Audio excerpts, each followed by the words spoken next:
Unë kam mbledhur në terren 884 mosa, nga to 87% tregojnë që koha në njësor matet gabimisht. Po flasim për organizim dhe një skemë bukur të madhe të mashtrimit me njësor elektrik. Pra pas ka pas ankesa edhe në KEC edhe në Ministri të Industrisë dhe Tregtisë, po pse s'pas kanë reagu? Pra shteti pas ka dështu dhe mend po reagon vetëm kur ka plas skandali nga ne. Ne thrasim organet kompetente që t'i hetojnë edhe KEC-in, edhe Ministrinë, mu në ditët në vazhdim nuk më mbetet gjë tjetër pos mi u drejtu prokurorisë së shtetit, prokurorisë speciale. Pak para disa minutave ose pak më herët, KEC doli në konferencën e tyre të shumë pritur, por nuk thanë asgjë.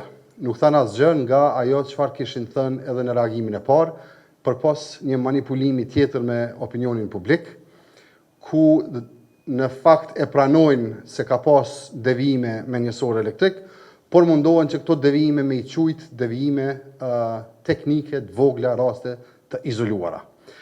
Qysh edhe ju kam informu gjatë tërë kohës, mosat tona kanë treguar të kundërtën. Unë kam mbledhur në terren 884 mosa, nga to 87% tregojnë që koha në njësor matet gabimisht. Dhe këtu para jush sot e kam edhe një dosje tjetër, e cila është dosje nga qytetarët mbi 500 kallëzime, verifikime të qytetarëve të Republikës Kosovës, të cilat tregojnë se njësorët e tyre po masin gabimisht. Pra nuk po flasim për rast izoluar, nuk po flasim për gabim teknik ose lëshim teknik, po flasim për organizim dhe një skemë bukur të madhe të mashtrimit me njësor elektrik që ka penalizuar financiarisht qytetarët e Republikës Kosovës. Pra, KEC prapë po thotë që ort masin drejt dhe ky bloku me të lirë s'ka lidhje, po thojnë nëse nuk ja fillon orën 10 ose 11 mramës, mund m'ja fillu dikur ma vonë.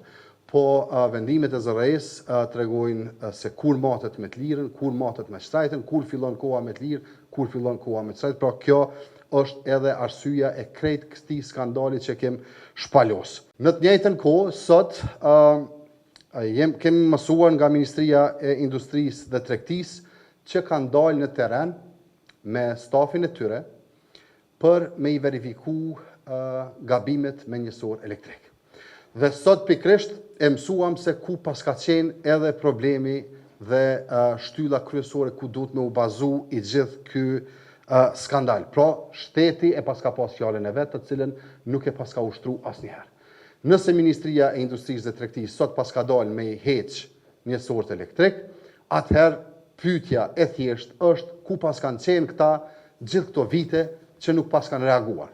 Të dy palët madje, edhe KEC-i, edhe Ministria, e konfirmojnë që kanë pas ankesa prej qytetare. Pra pas ka pas ankesa edhe në KEC, edhe në Ministri të Industrisë dhe Tregtisë, po pse s'pas kanë reagu?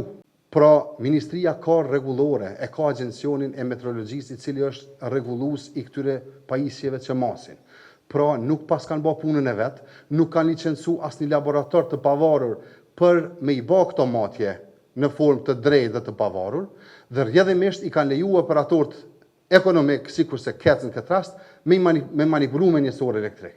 Pra shteti pas ka dështu dhe mend po reagon vetëm kur ka plas skandali nga ne. Pra nuk pajtohem me qasjen e mintit në këtë rast, të Ministrisë dhe të Pushtetit, sepse këta po thonë që nga sot do t'i pranojmë edhe ankesat e qytetarëve dhe do t'a marrim këtë çështje pak me më seriozitet. Pyetja është çka do të bëni me rastet të cilat janë manipuluar deri tash, me gjitha ato kërkesa të qytetarëve që nuk i keni adresu deri tash. Ne thrasim organet kompetente që t'i hetojnë edhe KEC-in, edhe Ministrinë, sepse këtu kemi të bëjmë me një skandal super serioz dhe super të madh. Pra nuk mundesh as KEC-i e as Ministria me dalë me i tërheq këto njësor, sepse sot dy palë kanë tërheq nga shtëpitë dhe banesat tona njësor elektrik, me pretendu që janë raste të izoluara, pa pas një hetim të plot nga organet e hetuesisë. Prandaj, unë me të drejtë po e thëmë që në dështimin e shtetit në këtë rast, qytetarët janë penalizu dhe edhe ministria, edhe keci duhet me u hetu deri në fund. Pra nuk po flasim për toleranca teknike, po flasim për skema të manipulimeve në shkallë të madhe të vendit. Mu në ditët në vazhdim nuk më mbetet gjë tjetër pos mi u drejtu prokurorisë së shtetit, prokurorisë speciale, për do të të kecin dhe Ministrinë e Industrisë, mënyrë që ky rast të gjej zgjidhje sa më shpejt.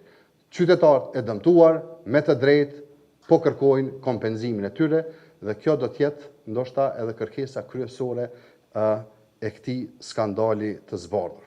Pra po e përsëris ku ishte shteti i cili nuk i mbrojti qytetarët e vet, e la kecin me manipuluar njësor elektrik dhe reagoi vetëm në momentin kur plasi skandali tyre nga ne.